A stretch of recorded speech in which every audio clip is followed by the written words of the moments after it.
From the Bob Mills Weather Center, meteorologist Andrew Adams. A little soggy and Seattle-y for some Oklahomans this morning. A little broad area of some light rain and showers, mainly southwest of the metro, but does extend all the way to I-35 on Next Gen Live Doppler radar. Things lightened up a little bit in Chickasha for a time, and then we got another little batch of showers in. Minko, some light rain now moving into Tuttle. So as you continue to see this spread off to the east, more here in the next hour or so in Norman, maybe the next hour, hour and a half for you two.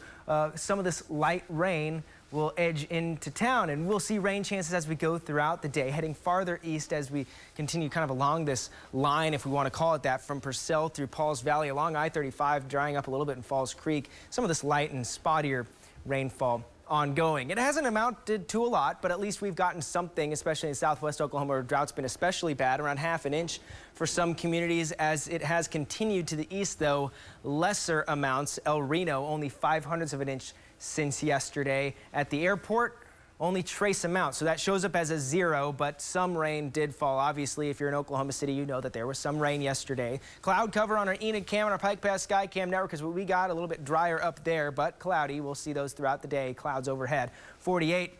Current observation out at Will Rogers stayed in the 40s, still in the 40s for most of the metro, especially in the southwest metro and into the central Oklahoma, and then 50s as you head farther to the north. 54 now in Ponca City, but that cold pool of air really socked in southwest Oklahoma, where the rain has been more consistent, we'll say. And a north breeze as well. That's helped us keep cool. We had a cold front come through, kind of making us feel a little bit more fall-like. Two tangoing sections of the jet stream. We've got the more tropical southern jet that's been fueling us all this moisture and cloud cover from the southwest, and then the upper end of the jet stream still well to the far north. That's made things a lot colder up near in the high plains and upper Midwest. Colder air up there. We've got 60s, a couple 70s this afternoon, some chilly rain in the southwest and central Oklahoma today. More rain and storms for Monday. Well, storms for Monday. We don't have any storms here today. It's all much too light for that. And a warming trend as we go through the beginning part of the work week. But that will change kind of quickly. By the time we get to Wednesday, our next cold front is on tap. Line of showers and thunderstorms, good chunk of the United States. And behind that, cooler air. So we'll cool things down for Thursday. That'll be pretty nice. And then after Thursday, we'll start to warm things up heading into the weekend. But we look up. There's another cold blast on its way. The jet stream's kind of getting into its motion as we get more of these fall swings. And as that continues, we start to see the leaves change and look nice and pretty. This is up in Beaver Creek, Colorado. My dad sent me this yesterday. Look at the gorgeous aspen trees.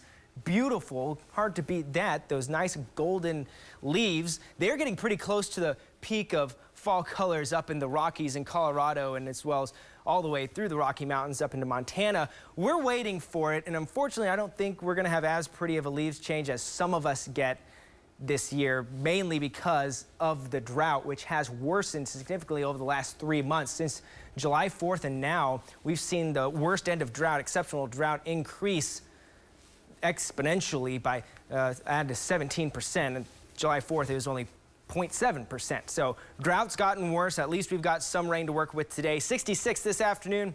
Oklahoma City, some 50s to the west, much cooler where the clouds are thicker. The rain chances are higher in southwestern and south central Oklahoma, mainly along and south of I-40. That's where our rain chances are as we go through this weekend. Burn bans aplenty across the state. Something to keep in mind if you're doing anything outside today that involves something that isn't rainfall. Down in Dallas, a little warm by the end of Red River. We'll be in the 80s there. Up in Stillwater, we'll be in the 60s throughout the day and ought to be on the drier side, but clouds overhead will be moving through, so that'll make those 60s feel a little cool. Speaking of cool, here's some 40s for Stillwater and points north and west this tomorrow morning, and then some 50s for us here in Oklahoma City at 51. Again, along and south of I-40, rain chances overnight into tomorrow morning.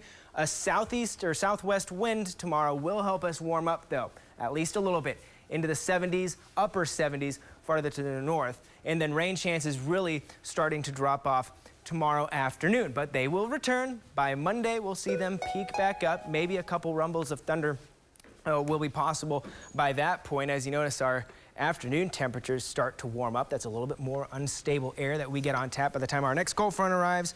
Wednesday, especially Friday morning, looking a little chilly. I think some areas in Oklahoma could be flirting with maybe the 30s by that point. Wow, like a little frost, huh? Yeah, maybe a little chilly. Yeah, Kind of getting to that time of year. Starting to get those temperature swings coming through. Yeah.